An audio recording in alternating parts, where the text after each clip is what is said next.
What would you do if you discovered your family had been lying to you for years? Claire never imagined that a single text message could turn her world upside down. Christmas was supposed to be about togetherness, yet she found herself alone, only to uncover a heartbreaking truth. Her family had been deliberately shutting her out for years. Stay with us to see how Claire takes control and exposes the deception. Don't forget to subscribe for more stories like this. Claire, everyone's staying in because of the ice storm. Christmas is cancelled. Stay safe. I stared at my phone, disappointment settling deep in my chest. But I understood. Nashville winters could be harsh, and an ice storm wasn't something to take lightly. What I didn't realize at the time was that this seemingly casual message would unravel years of deception and force me to rethink everything I believed about my place in my family. I'm Claire, 32 years old, an accountant. Until last Christmas, I thought I was simply the odd one out. The quiet, career-focused sister who didn't quite fit in with my family's loud and social nature. My younger sister, Belle, had always been the golden child, adored by everyone. No matter what she did, my parents saw her as flawless. That Christmas morning, I tried to make the best of the situation. I made myself a cup of hot chocolate, turned on holiday movies, and told myself it would be a peaceful day. But the loneliness was suffocating. Around 3 p.m. I was scrolling through Instagram when my heart nearly stopped. A post from my cousin appeared on my feed. The perfect family Christmas at Belle's. So blessed to have everyone together. Family traditions, Christmas dinner. The accompanying photo showed my entire family, mom, dad, aunts, uncles, cousins, even my grandmother, gathered around Belle's beautifully decorated dining table. Everyone was laughing, wearing festive sweaters, clearly enjoying the celebration. A celebration I had been excluded from. And then I noticed something else. Through the window in the background, the sky was clear and sunny. No ice storm. It had never existed. My hands trembled as I scrolled through more pictures.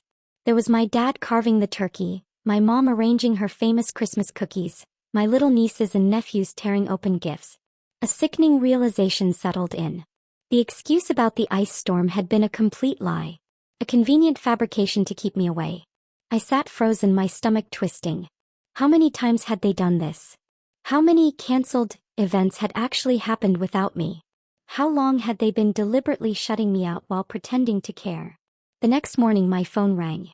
My mom's voice was as casual as ever. "Hi honey. Hope you had a nice quiet Christmas. We missed you." Her words, light and meaningless, made my fists clench. I hadn't felt this kind of anger in years. This was the moment everything would change. I just didn't know how much yet. Growing up, I had always tried to be the good daughter. I helped my mom with chores, got straight A's, and even gave up my dream of attending art school to study accounting because my parents insisted it was the practical choice. Meanwhile, Belle did whatever she pleased. When she dropped out of college to become a yoga instructor, my parents called her brave. When I worked overtime to help them pay off their mortgage, they barely acknowledged it. One moment should have opened my eyes sooner. 3 years ago, when my dad needed surgery, I took 3 weeks off work to care for him. I cooked, cleaned, managed his medication, and drove him to appointments. Belle. She visited once. Took selfies with him for social media. Left after an hour, claiming she had a yoga retreat. And yet, when my parents recounted that time, they painted Belle as the devoted daughter. Meanwhile, I was treated like I had only done the bare minimum. My extended family wasn't much better. At every gathering, my aunts gushed about Belle's adventurous spirit while asking when I'd loosen up and learn to enjoy life. My career achievements were dismissed as dull, while Belle's latest trip to Bali was the highlight of every family dinner conversation. I kept telling myself it didn't matter. That family was family and they loved me in their own way. Even last month, when I spent hours helping my mom prepare for Thanksgiving, only to hear her tell everyone Belle had done all the work while I just sat around, I swallowed my pride and stayed silent. When Belle announced she'd be hosting Christmas this year, I offered to help with the planning. She brushed me off, saying she wanted it to be perfect. I should have recognized the signs then. But I was still clinging to the illusion of our happy family. The truth? I had spent my whole life chasing their approval, making excuses for their behavior, pretending not to notice when they excluded me. I convinced myself that if I just tried harder, worked longer, gave more, they would finally see me as worthy of being part of their picture-perfect family. "Hi honey. Hope you had a nice quiet Christmas. We missed you." My mother's forced cheerfulness made my stomach churn. I gripped my phone tighter, my laptop still open to the Instagram photos. The undeniable evidence of their deliberate exclusion.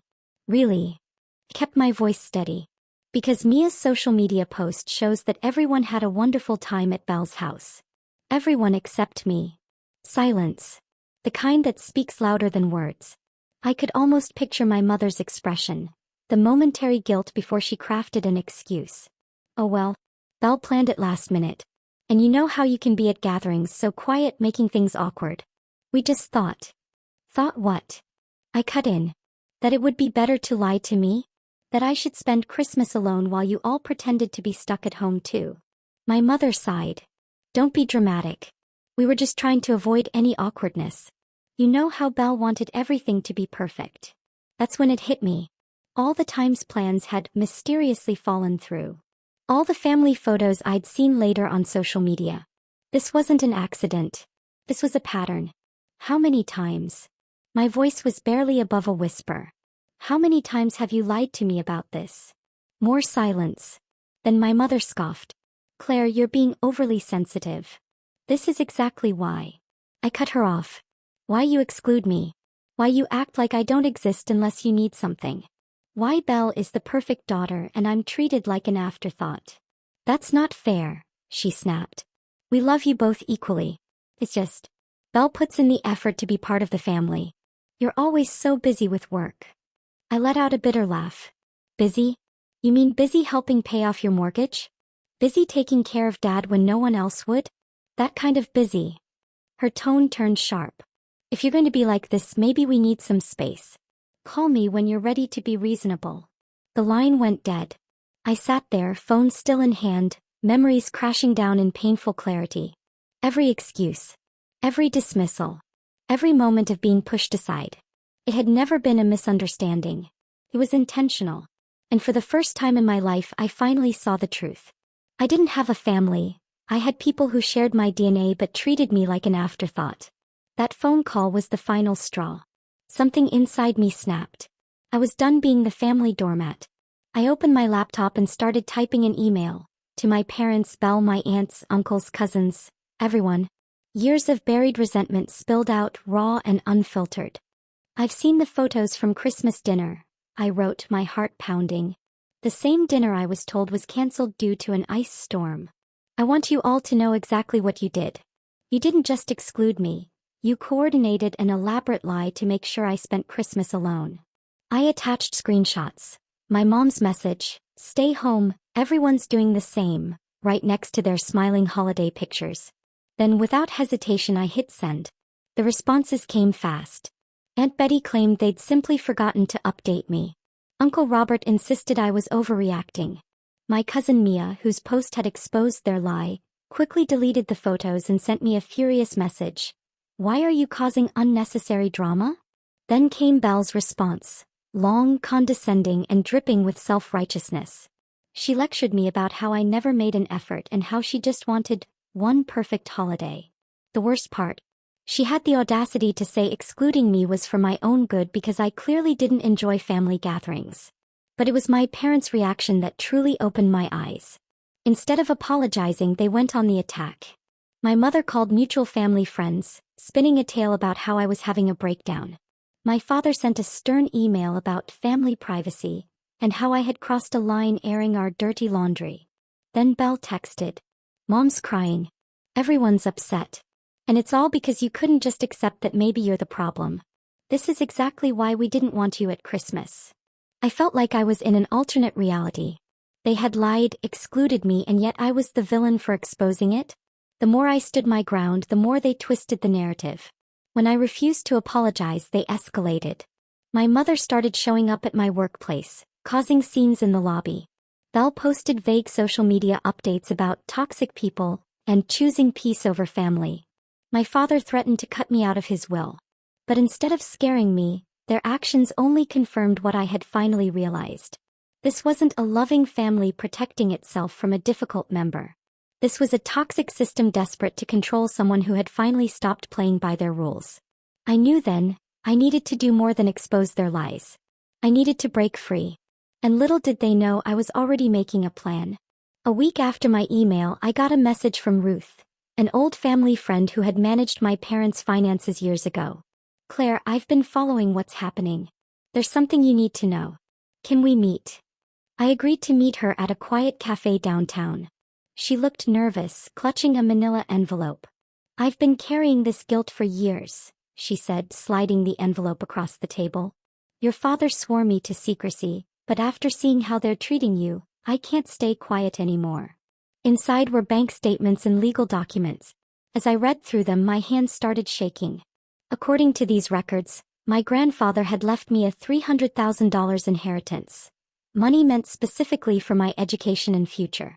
Money I had never seen. Your father was the trustee, Ruth explained quietly. You were supposed to have access at 25. Instead, he transferred everything to Belle's accounts. Your inheritance funded her lifestyle and failed business ventures. The revelation hit like a physical blow. All those years of working overtime to pay for my accounting degree.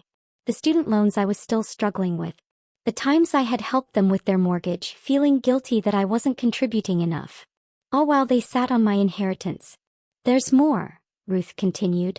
Your grandfather also left properties to be split between you and Belle. Your parents sold them all, using the power of attorney they had you sign when you were 18.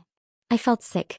That document, the one they said was for emergency medical decisions, had given them complete control over my financial interests. They hadn't just stolen from me. They had systematically robbed me, funding Belle's luxury lifestyle while watching me struggle. Even worse, the statements showed regular transfers to Belle labeled as business investments. The money had paid for her yoga studios, her retreats in Bali, her adventures, the same ones they had endlessly praised her for while mocking my boring accounting career. I looked at Ruth, my voice barely steady. Why tell me now? Because I saw your mother's social media posts, she said. They're trying to discredit you before you can find the truth. They've been embezzling from you for years, Claire. What they've done isn't just morally wrong, it's illegal. Everything suddenly made horrible sense. Their escalating attempts to paint me as unstable. Their threats to cut me out of the will, when they'd already stolen from me. Their desperate need to keep up the image that Belle was the successful daughter while I was the problem. I carefully packed the documents back into the envelope, my mind racing.